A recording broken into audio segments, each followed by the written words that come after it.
Son nom restera associé au nom de la rose. L'écrivain italien Umberto Eco, auteur de ce polar médiéval, est mort la nuit dernière des suites d'un cancer. Il avait 84 ans.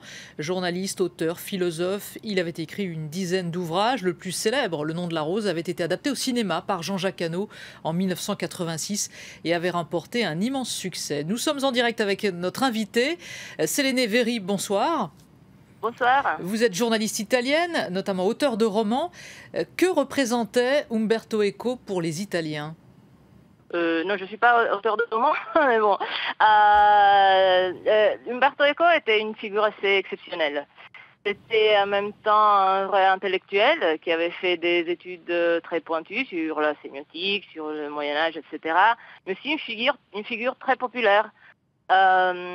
Même si certains le considèrent comme quelqu'un d'arrogant, avec un ego démesuré, dans la réalité, il avait une capacité d'exprimer des concepts très complexes avec une grande simplicité et surtout une grande ironie.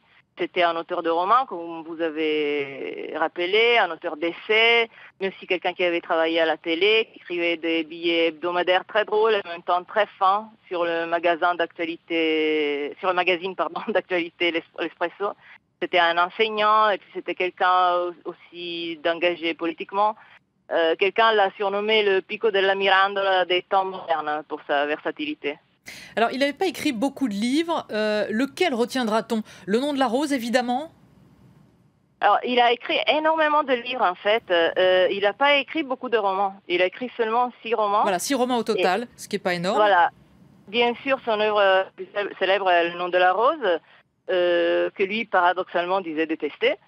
Je ne peux pas dire plus sur ces autres romans parce que je ne les ai pas lus, mais je pense qu'il faut aussi justement citer La Bustina di Minerva, ces billets hebdomadaires dont je viens de parler.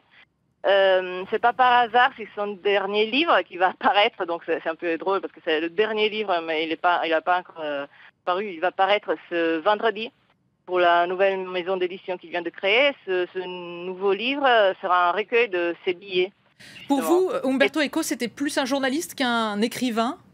Non, lui, c'était très difficile